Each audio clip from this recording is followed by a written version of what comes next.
Hello बच्चों, आप सभी का स्वागत है आपके अपने यूट्यूब चैनल चंद्रिका लेक्चरर में। और मैं चंद्रिका आदव। और आज इस वीडियो में हम यहाँ पर देखेंगे क्लास 8वां बोर्ड मैथ, ठीक है, मैथ का टॉप 50, ठीक है, टॉप 50 ऑब्जेक्टिव क्वेश्चन हल करेंगे आज इस वीडियो में। हम वैसे क्वेश्चन लिए हैं जो क्वेश्चन बार बार एग्जाम में पूछे जाएंगे और पूछे जाते भी हैं, ठीक है, ओके। यानी सभी क्वेश्चन यहाँ पर इम्पोर्टेंट है, most VBI, very very important objective question, सभी क्वेश्चन इम्पोर्टेंट है। Top 50 objective question part A मेरा 3 वीडियो है। अभी तक पार्ट 1 और पार्ट 2 नहीं देखे हैं तो जाके देख लो, प्ले लिस्ट में मिल जाएगा। एक बार प्ले लिस्ट को आप चेक कर लो, ठीक है, ओके। सभी क्वेश्चन इम्पोर्टेंट है, हम अच्छे से क्वेश्चन को हल करेंगे, बहुत आसान तरीके से क्वेश्चन को हल करेंगे। और जेक बोर्ड के स्टूडेंट जो 8वां बोर्ड की तैयारी कर रहे हैं, जो 24 में फाइनल एग्ज़ाम देंगे, उनके लिए वीडियो इम्पोर्टेंट है, ठीक है। तो देखते हैं क्वेश्चन। और हाँ, वीडियो पसंद आए तो लाइक, शेयर और कमेंट ज़रूर कीजिए। कोई भी क्वेश्चन में डाउट हो तो कमेंट बॉक्स में लिखिए। तो चलो देखते हैं 50 ऑब्जेक्टिव क्वेश्चन, ओके। तो पहला क्वेश्चन यहाँ पर देख लेते हैं क्या है। -1 का व्युत्क्रम होगा। -1 का व्युत्क्रम यानी गुणात्मक प्रतिलोम बताना है, ठीक है, गुणात्मक प्रतिलोम। तो -1 का गुणात्मक प्रतिलोम होता है 1/-1 होता है, ठीक है। जैसे नीचे यहाँ पर 1 है, 1 को ऊपर कर देना, ठीक है, 1 को क्या करना है, ऊपर कर देना, और -1 को नीचे कर देना है, हर को ऊपर और अंश को नीचे। तो 1/-1, दूसरा ऑप्शन यहाँ पर हम देख सकते हैं, 1/-1 है ना, तो ये यहाँ पर सही होगा, दूसरा ऑप्शन, ठीक है। गुणात्मक प्रतिलोम यानी व्युत्क्रम निकालना बहुत आसान है। जैसे एक उदाहरण हम लेते हैं, ठीक है, 3/4 लेते हैं। अब इसका व्युत्क्रम निकालना है यानी गुणात्मक प्रतिलोम, तो 4/3 होगा, हर को ऊपर अंश को नीचे कर देना है, ठीक है। गुना करने बाद 1 आना चाहिए, तो 3 एक बार में कट गया, 4 एक बार में कट गया, 1 आया ना, ठीक है। तो -1 का व्युत्क्रम होगा 1/-1 होगा। आगे बढ़ते हैं, दूसरा क्वेश्चन यहाँ पर, ठीक है, दूसरा क्वेश्चन 3/-5 गुना -5/-3 का मान होगा, ठीक है। देखो, ये परिमेय संख्या का गुना है, ठीक है। तो पहले हम गुना कर लेते हैं, 3 को गुना कर लेते हैं -5 से, ठीक है, अंश गुना कर लेते हैं, -15 होगा ही, और हर गुना करेंगे तो माइनस एक प्लस होगा यहाँ पर, ठीक है, और 5×3=15 होगा, 15 एक बार में यहाँ पर कट गया, ठीक है, ये माइनस और ये प्लस है तो यहाँ पर माइनस ही होगा, ठीक है। तो -1 आया, कितना, -1 आंसर आएगा, ठीक है, -1 यहाँ पर है, तीसरा ऑप्शन यहाँ पर सही होगा, ठीक है। हाँ, तो आप यहाँ काटिए, जैसे -5 और -5 एक बार में कट गया, ठीक है। अब 3 से हम काटेंगे, 3 को एक बार में। अब नीचे यहाँ पर 1 है, ठीक है, तो 1 इकाई 1 हुआ, यहाँ पर ऊपर यहाँ पर हम 1 लिखेंगे बटा -1, ठीक है, प्लस माइनस ही होगा, और 1 इकाई 1 होगा, तो -1 यहाँ पर, ठीक है, सही होगा, -1 यहाँ पर सही होगा, ठीक है। परिमेय संख्या का गुना है, बहुत आसान है। आगे बढ़ते हैं, नेक्स्ट क्वेश्चन 13 का वर्ग पूछा है। 13 का वर्ग कितना होता है, तो 13 का वर्ग 13 गुना 13 169 होता है, ठीक है, कितना, 169, दूसरा ऑप्शन यहाँ पर सही होगा, ठीक है। आगे बढ़ते हैं, नेक्स्ट क्वेश्चन 3600 का वर्गमूल होगा। 3600 का वर्गमूल कितना, 3600 का वर्गमूल, 3600 का वर्गमूल होता है 60। कैसे, तो 60 × 60 कीजिए, ठीक है, 3600 आएगा, है ना। तो 3600 का वर्गमूल हो जाएगा 60, दूसरा ऑप्शन। आगे बढ़ते हैं, 64 किसका घन है, 64 4 का घन है। 4 का घन हम करेंगे ना, 4 × 4 × 4, 4 चौक 16, 16 चौक 64, है ना। तो 64 किसका घन है, 4 का है, यहाँ बहुत आसान क्वेश्चन है। आगे 216 का घनमूल होगा, 216 का घनमूल होता है 6, ठीक है, यहाँ घनमूल पूछा है। और एग्ज़ाम में प्रत्येक साल घन हो, वर्ग हो, वर्गमूल हो, घनमूल हो, ठीक है, जरूर आएगा। ठीक है, तो घनमूल निकालना है ना 216 का, तो 216 का घनमूल होता है 6 होता है। अब कैसे, तो 6 गुने 6 3 बार कर लो, यहाँ पर देख लो 36 36 छक, यहाँ पर देख लो। ठीक है, किस हो गया यहाँ पर 216, तो 6, 216 का घनमूल कितना हो जाएगा 6। आगे बढ़ते हैं। 2 पर पावर 0 प्लस 3 पर पावर 0 का मान होगा। ठीक है, किसी भी संख्या पर पावर 0 उसका मान 1 होता है, तो 2 पर पावर 0 उसका मान 1 हो गया, 3 पर पावर 0 उसका मान 1 हो गया। 1 1 कितना होता है 2, चौथा ऑप्शन है ना यहाँ पर 2। ठीक है, आगे बढ़ते हैं। 3 पर पावर -3 है। ठीक है, 3 पर पावर ये -3 है, 3 पर पावर +3 नहीं है। अगर 3 पर पावर +3 रहता तो 3 गुने 3 हम यहाँ पर 3 बार लिख देते गुना में, 3 3 29 27 आंसर। अब जब माइनस पावर आता है ना, तो ये होता है 1/27 होगा ये। ठीक है, कैसे देखो, तो 3 पर पावर -3 है ना, तो पहले माइनस से पावर हटाएंगे, तो ऊपर हम 1 लिखेंगे, 3 पर पावर 3 हो जाएगा। ठीक, 1 लिखने वाले यहाँ पर। ठीक है, तो 1/3, 3 पर पावर 3 कितना होता है 27 होता है, तो 1/27 आया ना, 1/27 कहाँ है, चौथा ऑप्शन है ना। कितना आसान है, यहाँ पर प्लस पावर नहीं याद रखना, माइनस पावर है। ठीक है, आगे बढ़ते हैं।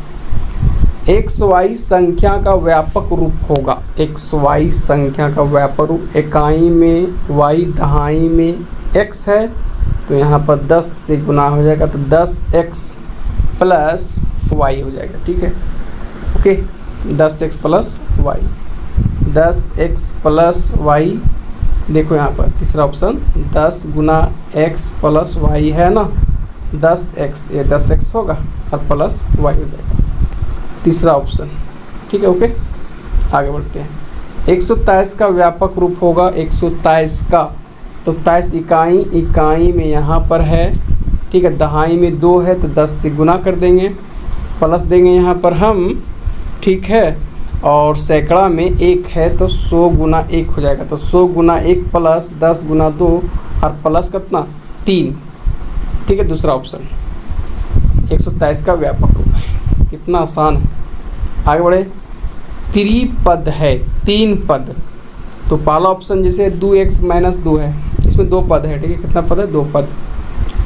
दूसरा ऑप्शन में तो 3x² y, इसमें एक ही पद है, सब गुना में है ना, तो एक ही पद होगा ना, ये इसमें 1 पद है, ये 2 पद है।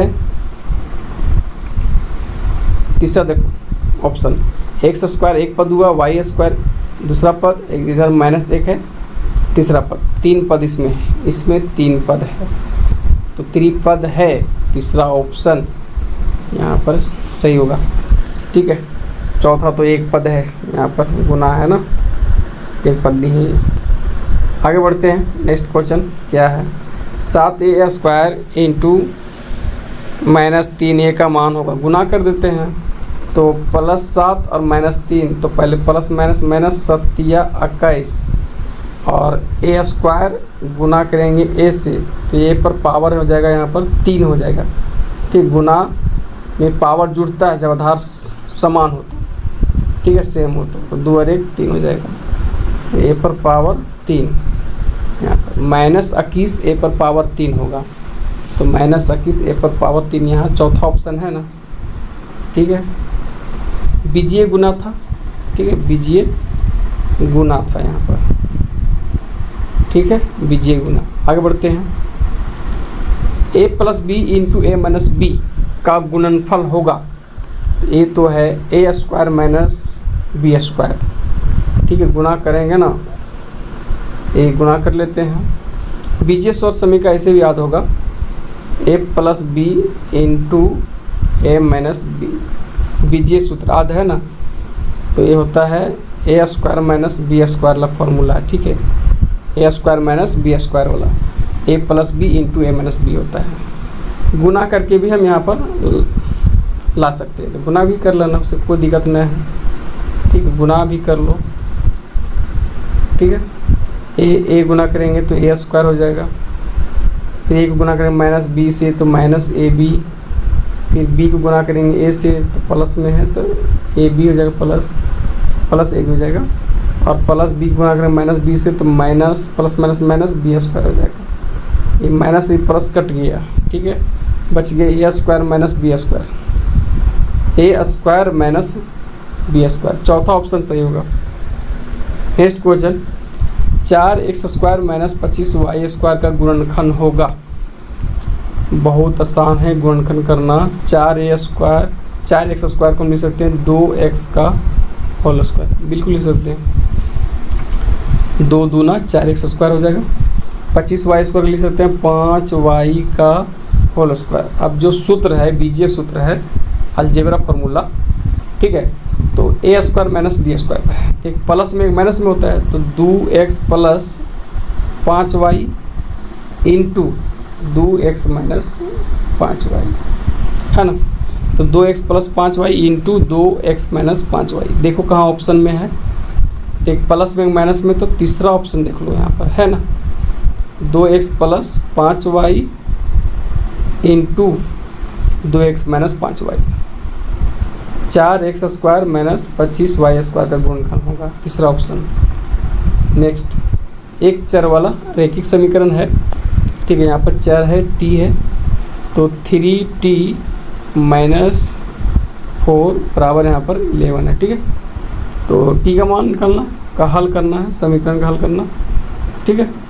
तो 3t माइनस में 4 तो लेफ्ट साइड में, तो राइट साइड में जाएगा प्लस में, तो 11 4 कितना होता है, 11 4 यहाँ पर 15, 3 गुना में है तो जाएगा ये भाग में, तो t बराबर हो जाएगा 15 बटा कितना 3, तो 3 5 15, t का मान 5 होगा, तो ऑप्शन में 15 5 12 10, तो कितना हो जाएगा 5। कितना आसान है, एक चर वाले रेखीय समीकरण हल करना बहुत आसान है। नेक्स्ट, 6 के 3 लगातार, ठीक है, लगातार आना चाहिए। 6 के 3 लगातार गुंजों का योग 144 है, तो गुना जो होगा 144, तो पहला ऑप्शन है 12, 18, 12, 18, 24 है, दूसरा है 18, 24, 30 है, तीसरा है 24, 30, 36, और चौथा है 42, 48, 54 यहाँ पर है। 144 देख लो, 6 के 3 लगातार गुंजों का योग जो है 144 है, तो गुना जो होगा चौथा ऑप्शन होगा 42, 48, 54, ये हो जाएगा 144 हो जाएगा टोटल, ठीक है। 42, 48, 54, 6 के 3 लगातार, तब 42 में जोड़ दो 6, कितना हुआ 48, 48 में 6 जोड़ो कितना हुआ 54 हुआ, ठीक है। 18 और 6 24, 24 में अगर 6 तो 30, ये भी होगा, लेकिन ये तीनों जोड़ने पर 144 नहीं आएगा, ठीक है। तो हम ऑप्शन से पता कर सकते हैं, तो हल करके भी ले आ सकते हैं, लेकिन इसमें ज़्यादा टाइम लगेगा हल करने में, ठीक है। और हम एक्सरसाइज जो है, जो प्रश्नावली है, हम हल कर दिए हैं, पूरा बुक, ठीक है, कंप्लीट कर दिए। जब देखिए वीडियो प्ले लिस्ट में मिल जाएगा, पूरा बुक हम कंप्लीट किए हैं यहाँ पर, ठीक है। अब 42 हो गया, 48 और 54 है, ये जोड़ेंगे 144 आएगा, लेकिन दूसरा ऑप्शन नहीं आएगा, चौथा ऑप्शन आ जाएगा। अब 24 है, 30 है, 36 है, इसे भी जोड़ेंगे तो 144 नहीं होगा, ये भी नहीं होगा, ठीक है, ओके। और 12, 18, 24, ये भी नहीं होगा, 12, 18, 24 जोड़ लो, 144 नहीं होगा, ये भी 12, 18, 24 है ना, 8 4 12, 12 2 4, 1 हो गया यहाँ पर, ठीक है, 2 2 4 और 1 5, ठीक है। ये तो 54 हुआ, कितना 54, 144 आना चाहिए, तो ये होगा 144, 42, 48, 54, 144 हो जाएगा, चौथा ऑप्शन यहाँ पर सही होगा, ठीक है। नेक्स्ट क्वेश्चन क्या है, राम 500 रुपये में 80% खर्च कर देता है, तो कितना बचता है, 80% खर्च किया तो कितना बचेगा 20%, तो निकालते हैं 500 का 20% कितना होता है, ठीक है। 100 से भाग देते हैं पहले 500 को 5 बार में, अब 5 गुने 20 कर दो, 20 बचे 100, 100 रुपया बचेगा। ठीक है, कितना रुपया? 100 रुपया। नेक्स्ट, 100 केजी प्याज में 10% प्याज सड़ गया, जिसे हटा दिया गया। ठीक है, कितना बच्चा? ठीक है, देख लेते हैं तो निकालते हैं ना। 100 का यहाँ पर 10% कितना होता है? 100 का 10% तो 10 होगा, यानी 10 केजी सड़ गया। अब 100 केजी में 10 केजी सड़ गया, उसे हटा दिया तो कितना बचा? तो 90 केजी सही बचा, 90 केजी यहाँ पर। तीसरा ऑप्शन कितना आसान है, आगे बढ़ते हैं। यदि a बराबर -1 और b बराबर 2 तो a पर पावर b प्लस b पर पावर a का मान होगा। देखो a बराबर -1 है तो -1 रख दिए हैं, b यहाँ पर पावर है तो b का मान 2 रख दिए यहाँ पर हम, प्लस b का मान है 2, पावर यहाँ पर a है, a का मान -1 रख दिए। -1 पर पावर 2 तो -1 गुने -1 करेंगे, माइनस प्लस, और एक का 1, 1 आएगा प्लस। अब यहाँ पर पावर -1 है तो 1/2 हो जाएगा। ठीक है, कितना? 1/2 हो जाएगा। अब 1 प्लस 1/2, अब 1 प्लस 1/2। ठीक है, परिमेय संख्या में जोड़ करते हैं। ठीक है, तो यहाँ एलसीएम 2 होगा, इसके नीचे 1 है ना, तो 1 से भाग 2 में 2 और 2 का 2 प्लस 2 से 2 एक बार में, और 1 का 1 तो 2 और 1 3, 3/2, 3/2, 3/2 पहला ऑप्शन सही होगा। ठीक है, नेक्स्ट क्वेश्चन है कि एक वस्तु का मूल्य 450 रुपया है लेकिन यह 360 रुपया में बेचा जा रहा है। बट्टे की दर होगी, प्रतिशत बट्टा निकालना। ठीक है, बट्टे की राशि नहीं निकालना यहाँ पर। ठीक है, 90% ऑप्शन में है, 60% है, 40% है कि 20%। ठीक है, तो सबसे पहले बट्टे की राशि निकालना होगा कि छूट हमें कितना मिल रहा है। तो 450 में हम यहाँ पर 360 माइनस करेंगे तो 90 रुपया हमें यहाँ पर बट्टे की राशि होगी, यानी छूट की राशि हो गया। अब हम प्रतिशत जो बट्टा है आराम से निकाल सकते हैं। तो प्रतिशत बट्टा वाला जो फॉर्मूला होता है ना, वो होता है यहाँ पर बट्टा गुने 100 बट्टा अंकित मूल होता है। तो बट्टा यानी कितना? 90, तो 90 गुना 100 हम करेंगे, जो छूट की राशि था, बट्टा यहाँ पर देंगे अंकित मूल कितना? 450 है यहाँ पर। 1 0 1 0 कैंसिल, 9 का 9, 9 5 45, 5 बार में। अब 5 से हम 100 काट सकते हैं 20 बार में, 20 5 100। ठीक है, तो 20% हो गया यहाँ पर। बट्टे की दर कितना हो गया? 20%। तो चौथा जो ऑप्शन है यहाँ पर सही होंगे। नेक्स्ट क्वेश्चन यहाँ पर क्या है? 50 वस्तुओं का क्रय मूल्य 40 वस्तुओं के विक्रय मूल्य के बराबर है तो प्रतिशत लाभ होगा। प्रतिशत लाभ यहाँ पर निकालना है। ठीक है, ओके। तो देखो ये जो क्वेश्चन है इसे अगर हल करेंगे तो ज़्यादा टाइम लगेगा। ठीक है, तो एक्सरसाइज जो है किताब का, अगर प्रश्न वाली बात करेंगे तो हम हल कर दिए हैं, जाकर वहाँ देख सकते हैं। तो 10%, 15% है, 20% है और 25% यहाँ पर दिया है। तो अगर यहाँ पर प्रतिशत लाभ है तो 25% होगा, याद रखना 25%। ठीक है, चौथा ऑप्शन याद रखना। ठीक है, ओके। देखते हैं नेक्स्ट क्वेश्चन अब क्या है यहाँ पर। -2 और 0 के बीच की एक परिमेय संख्या है, यहाँ बताना है -2 और 0 के बीच। ठीक है, तो -2 से बड़ा 0 से छोटा होना चाहिए। तो 19/10 है, 19/10 यहाँ पर जो है। ठीक है, ये आ जाएगा, अगर 10 से भागा देंगे 19 को तो 1.9 आएगा, तो 0 से तो ये बड़ा हो गया। ठीक है, लेकिन छोटा ही लेना हमको, तो ये तो नहीं होगा। 18 यहाँ पर 10 भी नहीं होगा, 1.8 आएगा ये। ठीक है, तो ये भी तो 0 से बड़ा है, ये भी नहीं होगा। ठीक है, 0 से छोटा और -2 से बड़ा लेना है। तो और 1, चौथा जो ऑप्शन देख लो, 1 तो नहीं होगा। हाँ, -17/18 हो गया। ठीक है, -17/18। ठीक है, -2 और 0 के बीच की एक परिमेय संख्या है, -17/18। तो तीसरा ऑप्शन यहाँ पर सही होगा। ये -2 से बड़ा है। ठीक है, -2 से क्या है? ये बड़ा है और 0 से छोटा है ये। ठीक है, आगे बढ़ते हैं। नेक्स्ट क्वेश्चन यहाँ पर देखते हैं। ठीक है, अगला क्वेश्चन क्या है यहाँ पर?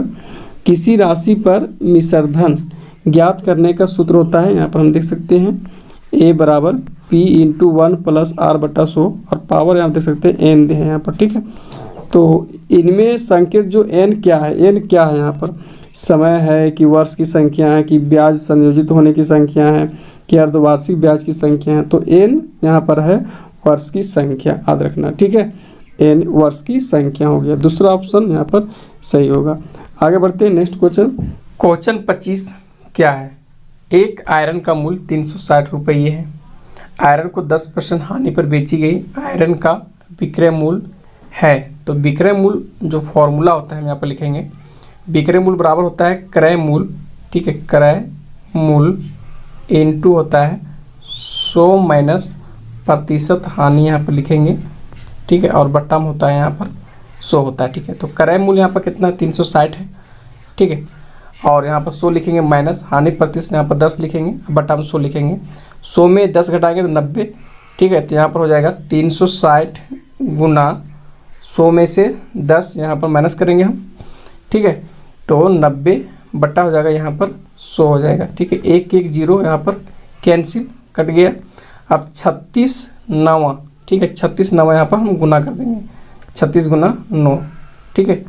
तो यहाँ 54 के 4 यहाँ पर हो जाएगा 5, ठीक है, 9 6 54 होता है ना, 4 5 और 9 27, 27 और 5 27 और 5 होता है 32, तो 324 रुपये यहाँ पर सही, ठीक है, ओके। Next question. एक शर्ट का अंकित मूल्य 400 रुपये है तथा विक्रय मूल्य 360 रुपये है, तो बट्टे की दर निकालना है। तो प्रतिशत बट्टा जो फॉर्मूला होता है वो होता है बट्टा गुना, ठीक है, बट्टा गुना 100, ठीक, बट्टा अंकित मूल्य होता है, अंकित मूल्य होता है, ठीक है। तो बट्टा यहाँ पर कितना है? पहले बट्टे की राशि निकालें, छूट की राशि, तो 400 रुपये दाम था, अंकित मूल्य 400 रुपये, अब विक्रय मूल्य ये मिला 360 रुपये, मतलब 40 रुपये बट्टा हो गया यहाँ पर, ठीक है। बट्टा की दर, ये बट्टा की राशि 40 रुपये और गुना हम 100 लिखेंगे, अब बट्टा में अंकित मूल्य हम 400 लिख देंगे यहाँ पर, ठीक है। तो 40 गुना 100 और बट्टा कितना हुआ? अंकित मूल्य 400, यहाँ पर 400 यहाँ पर हम लिख देते हैं, ठीक है, ओके। तो एक बार में है और इसे हम 100 से काट रहे हैं 400 के, तो 4 बार में, ठीक है। ये तो आप 4 से हम 40 को काटेंगे 10 बार में, तो 10% आया, कितना आसान है, 10%, पहला ऑप्शन सही होगा। बहुत आसान क्वेश्चन है ये सब, ठीक है, ओके। आगे नेक्स्ट क्वेश्चन देख लेते हैं क्या है। यदि x बराबर 20 और y बराबर 80, तो x बटा y का अनुपात होगा।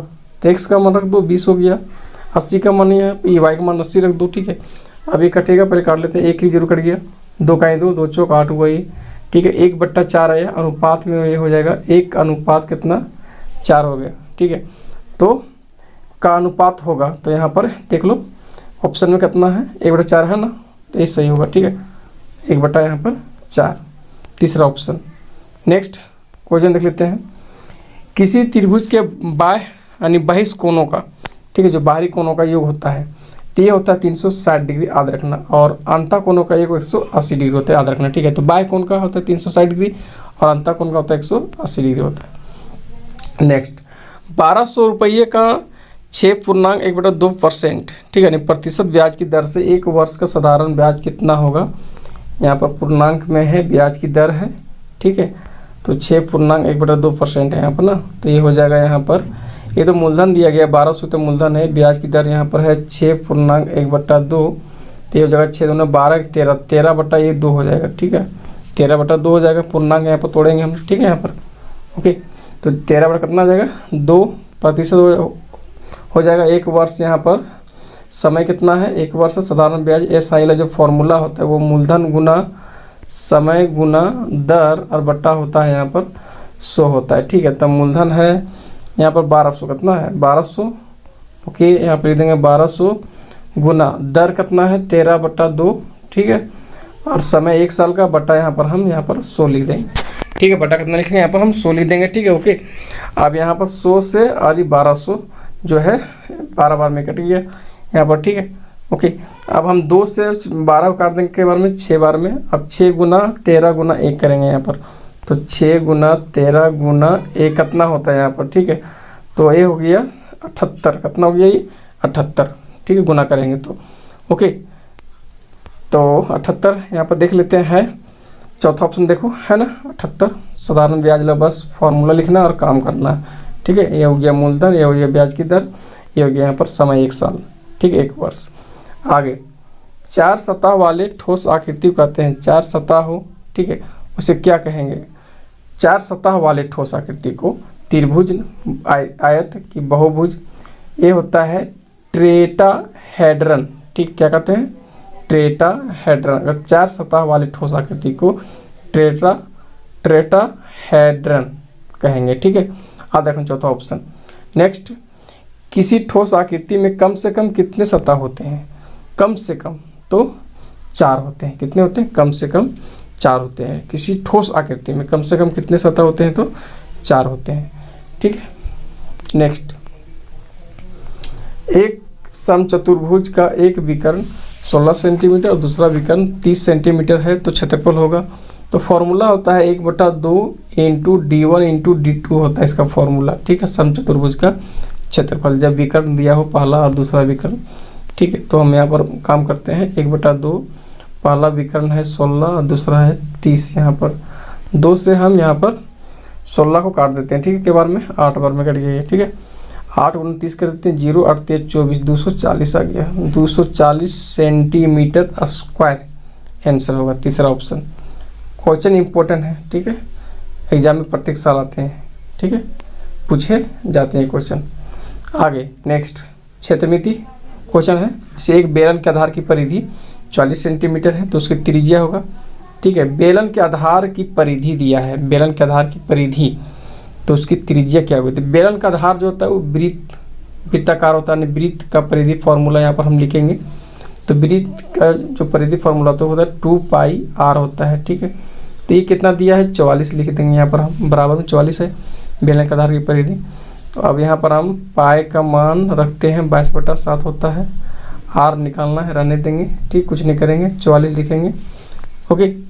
अब 2 है यहाँ पर गुना है तो ये भाग में जाएगा, 22 गुना तो भाग में, ठीक है, 7 है भाग में तो गुना में, सभी ले जाते हैं, ठीक है। तो r बराबर है लिखेंगे, पहले हम 44 ले लेते हैं, 2 गुना था तो भाग में आ गया, 22 गुना में था तो भाग में हो गया, और 7 था भाग में तो ये हो गया गुना में ऊपर। अब 22 से 44 को काट दो के बार में, 2 बार में, 22 दूनी 44, 2 कट गया। तो r का मान कितना हो गया? 7 × 7 हुआ। त्रिज्या कितना हो गया? 7 सेंटीमीटर त्रिज्या हो गया। पहला जो ऑप्शन है ना ये यहाँ पर सही होगा, ठीक है। नेक्स्ट क्वेश्चन, 7 सेंटीमीटर भुजा वाले घन का आयतन होगा। घन का आयतन होता है भुजा क्यू होता है, ठीक है। तो 7 दिया है तो 7 पर पावर यहाँ पर हम 3 देंगे, ठीक है। 7 × 7 के बार करेंगे, यहाँ पर 3 बार हम यहाँ पर कर देंगे, ठीक है। तो 7 7 49, 49 सते यहाँ पर हम गुना कर लेते हैं, ठीक है। 9 7 63, 3 यहाँ पर 6 हो गया, 7 चौक 28, 28 और 2 30, 30 और 4 हुआ ना, 30 और 4 यहाँ पर हो गया 34, ठीक है, ओके। 343 आया, 343 सेंटीमीटर क्यूब हो जाएगा यहाँ पर, ठीक है। बहुत आसान, घन का आयतन भुजा की होता है, ठीक है, a क्यूब, ठीक है, जहाँ पर ये क्या है? भुजा है, ठीक, ओके। नेक्स्ट क्वेश्चन, यदि बेलन की त्रिज्या r और लंबवत ऊंचाई h हो तो बेलन का संपूर्ण पृष्ठीय क्षेत्रफल होगा। इसका फॉर्मूला तो ये होता है 2πr into h plus r होता है, संपूर्ण पृष्ठीय क्षेत्रफल बेलन का, ठीक है, 2πr into h plus r होता है, ठीक है, ओके। तो तीसरा जो ऑप्शन है ना यहाँ पर सही होगा। नेक्स्ट क्वेश्चन, एक घनाभ की ऊंचाई क्या होगी जिसकी लंबाई 15 मीटर, चौड़ाई 12 मीटर और आयतन दिया है 900 मीटर क्यूब, ठीक है। तो आसान है, तो आयतन, घनाभ का आयतन क्या होता है? LBH होता है घनाभ का आयतन। तो L गुना B गुना H लिखेंगे, अब बराबर में हम यहाँ पर 900 देंगे, आयतन दिया है, L यहाँ पर रखेंगे 15, ठीक है, और B यानी चौड़ाई दिया है 12 और H निकालना छोड़ देंगे, H लिख देंगे, यहाँ पर हम 900 लिख देंगे, ठीक है। अब 15 गुना तो भाग में, 12 गुना में तो भाग में, ठीक है। तो H बराबर हम यहाँ पर लिखेंगे 900/12 गुना 15 लिखेंगे, ठीक है। अब हम यहाँ पर काटते हैं इसे, ठीक है, ओके। 15 से हम यहाँ पर 900 को भाग लगाते हैं यहाँ पर, ठीक है। तो 15 चौक यहाँ पर हो गया 60 हुआ, और यहाँ पर 90 है तो 15 15 30, तो 15 छक 90, 15 छक 90, 6 बार में कट गया ये, यानी 1 0, 60 बार में यहाँ पर, ठीक है, करेगा ये, 15 छक 90 हुआ ना, और 1 0, 60 बार में। अब 12 से कर देंगे 60 को, 12 25 60, तो ऊंचाई कितना हो गया? 5 मीटर हो गया, ऊंचाई हो गई 5 मीटर यहाँ पर, चौथा ऑप्शन। बहुत आसान है, ठीक है। आयतन का फॉर्मूला लिखना है, बराबर में आयतन जो दिया है यहाँ पर लिख देंगे 900 और काम करेंगे यहाँ पर हम, ठीक है। लंबाई रखेंगे और चौड़ाई रखेंगे, आसान था ये। आगे बढ़ते हैं यहाँ पर नेक्स्ट क्वेश्चन। 600 सेंटीमीटर स्क्वायर पृष्ठीय क्षेत्रफल वाले घन की भुजा होगी। तो घन का पृष्ठीय क्षेत्रफल क्या होता है? घन का यहाँ पर पृष्ठीय क्षेत्रफल जो फॉर्मूला है ये बताना, ठीक है, कि घन का संपूर्ण पृष्ठीय क्षेत्रफल फॉर्मूला क्या होता है, ठीक है। तो ये होता है 6a स्क्वायर होता है, 6a स्क्वायर। और पृष्ठीय क्षेत्रफल यहाँ पर दिया है, हमें भुजा निकालना है, तो ये 600 बराबर हम यहाँ पर लिख देंगे। अब 6 गुना तो भाग में जाएगा, तो ये स्क्वायर तो यहाँ पर लिखेंगे अभी, और 600 बटा हो जाएगा 6, तो 6 से भाग देंगे 600 को, तो कितना बार में? 100 बार में, ठीक है, 100 बार में। अब यहाँ पर हो गया a स्क्वायर बराबर कितना है मेरा 100, और भुजा निकालना है, तो स्क्वायर जो है यहाँ पर लेफ्ट साइड है तो राइट साइड तो रूट में जाएगा, ठीक है। इसे रूट में यहाँ पर हम लिख देते हैं। अब 100 का वर्गमूल कितना होता है? 10 होता था। भुजा कितना निकला? 10 निकला, ठीक है। यहाँ पर 10 सेंटीमीटर, ओके। 600 सेंटीमीटर स्क्वायर पृष्ठीय क्षेत्रफल वाले घन की भुजा होगी कितना? 10 सेंटीमीटर। आंसर बहुत आसान है। नेक्स्ट, एक घनाभ की लंबाई, चौड़ाई एवं ऊंचाई दिया है, यहाँ पर देख सकते हैं 12 मीटर लंबाई, 8 मीटर चौड़ाई और ऊंचाई कितना है? 4 मीटर है। घनाभ का पार्श्व पृष्ठीय क्षेत्रफल होगा, घनाभ का। तो घनाभ का पार्श्व पृष्ठीय क्षेत्रफल फॉर्मूला होता है 2 × L + B × H होता है, फॉर्मूला यही है, ठीक है। 2 × L + B × H फॉर्मूला है। अब यहाँ L B H रखते हैं मान, ठीक है। तो 2 ब्रैकेट यहाँ पर देंगे हम। L का मान कितना है? 12 प्लस B का मान कितना है? 8 इंटू में हम H में दे देंगे यहाँ पर 4 दे देंगे, ठीक है। तो 12 8 पहले जोड़ लेंगे यहाँ पर, ठीक है। 12 8 कितना हुआ? 20। अब 2 × 20, 2 × 20 और गुना 4, ठीक है। तो 2 दूना 4, 4 चौक 16 और 1 0 रख दो, 160 है मीटर स्क्वायर। देख लो तीसरा ऑप्शन 160 मीटर स्क्वायर। आसान है, बस फॉर्मूला याद रखना है।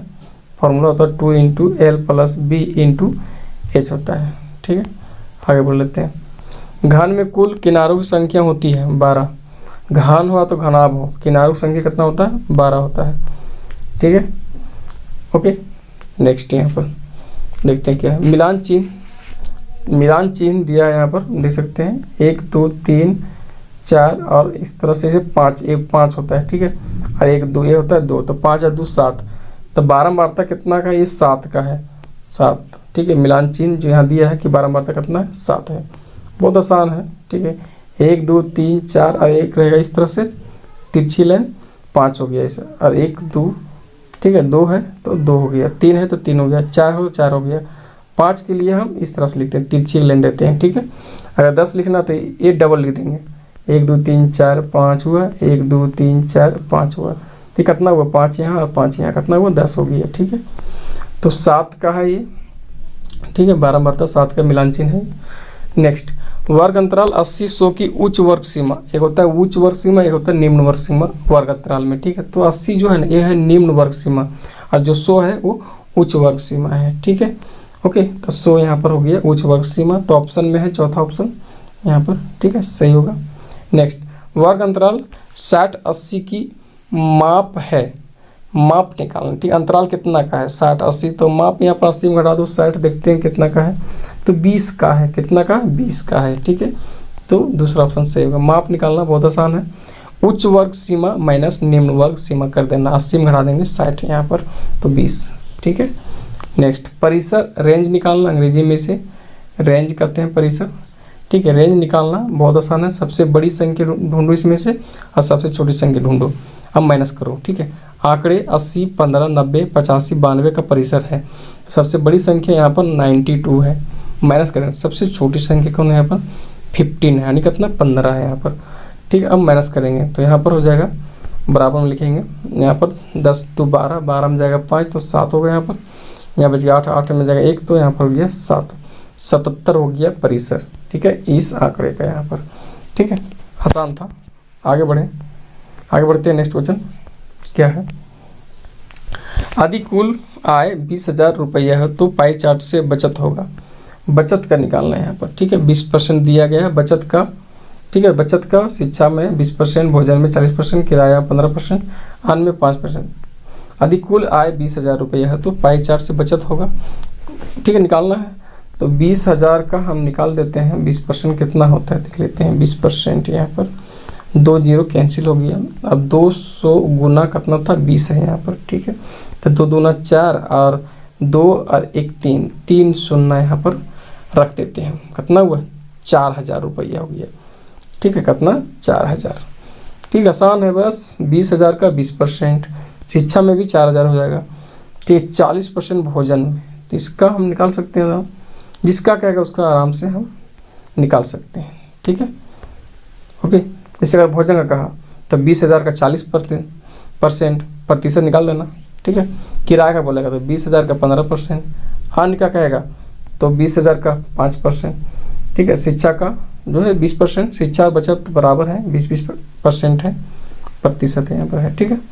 तो 4,000 यहाँ पर चौथा ऑप्शन यहाँ पर सही होगा। नेक्स्ट, ग्राफ से 2 घंटा में तय की गई दूरी यहाँ पर देखना है। 2 घंटा में तय की गई दूरी, तो यहाँ पर समय घंटा में दिया है, इधर दूरी है किलोमीटर में दिया है यहाँ पर हम, ठीक है, देख सकते हैं। तो 2 घंटा बताना है तो 2 घंटा यहाँ पर है, देख सकते हैं 2 यहाँ पर है ना, 2 यहाँ पर है, तो कितना 200 किलोमीटर पर है ये, ठीक है। तो 2 घंटा में 200 किलोमीटर है, 3 घंटा में 300 किलोमीटर और 1 घंटा में 100 किलोमीटर है। तो 2 घंटा में तय की गई दूरी कितना हो जाएगा, 200 हो जाएगा, देख लो 200 यहाँ पर 200 किलोमीटर। बहुत आसान था ये, ठीक है। ग्राफ को देखते हुए काम करना है। नेक्स्ट, वर्ग अंतराल 20-40 का वर्ग चिन्ह होगा। वर्ग चिन्ह दोनों को जोड़ दो, 2 से भाग दे दो, ठीक है। उच्च वर्ग सीमा प्लस निम्न वर्ग सीमा दोनों जोड़ देते हैं, 20 और 40 बट्टा यहाँ पर 2 ले देते हैं। ये हो गया 60 का हाफ कितना हो जाएगा, 30 हो गया वर्ग चिन्ह, ठीक है। 20-40 वर्ग अंतराल का वर्ग चिन्ह कितना हो गया, 30 हो गया, तो दूसरा ऑप्शन सही होगा। नेक्स्ट, आंकड़ों का निरूपण संभव नहीं है, ठीक है। पाई चार्ट तो होता है, दंड आलेख में होता है, आय चित्र में होता है, वर्ग चार्ट में नहीं, वर्ग चार्ट नहीं होता है, ठीक है। इसमें आंकड़ों का निरूपण संभव नहीं, वर्ग चार्ट नहीं होता है।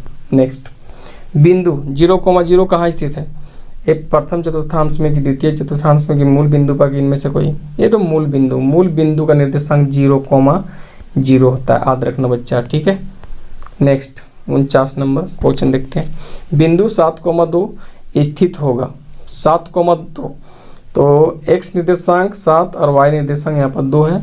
भुज हो गया 7, कोटि हो गया 2, तो दोनों प्लस में है, तो प्लस प्लस रहता है, प्रथम चतुर्थांश में रहता है, ठीक। कहाँ रहता है, प्रथम चतुर्थांश में यहाँ पर, तो प्रथम चतुर्थांश में पहला ऑप्शन सही होगा। बिंदु P का निर्देशांक दिया है 7,2 दिया है यहाँ पर। लास्ट क्वेश्चन है कि कोटि बताना, तो ये कोटि हुआ और ये भुज हुआ, x निर्देशांक भुज हुआ और y निर्देशांक कोटि हुआ, तो कोटि पूछा है ना, तो यहाँ पर 2 हो गया। प्रत्येक साल जो है ना एक क्वेश्चन जरूर रहता है एग्जाम में, ठीक है। हम जो यहाँ पर दे रहे हैं जैसे 1 2 3 4 चारों क्वेश्चन इंपॉर्टेंट है यहाँ पर, ठीक है। तो 50 क्वेश्चन यहाँ पर हम कंप्लीट कर लिए, पार्ट जो मेरा 3 था, ठीक है, यहाँ पर हम कंप्लीट कर लिए, ओके। सभी क्वेश्चन इंपॉर्टेंट है, आप अपने कॉपी में नोट कर लो, अच्छे से हल कर लो एक बार, ठीक है। हम नेक्स्ट जो मेरा पार्ट 4 है, पार्ट 4-5 तक वीडियो लेके आएंगे हम, 4-5 तक ऑल सब्जेक्ट का लेके आएंगे हम, ठीक है, ओके, बाय।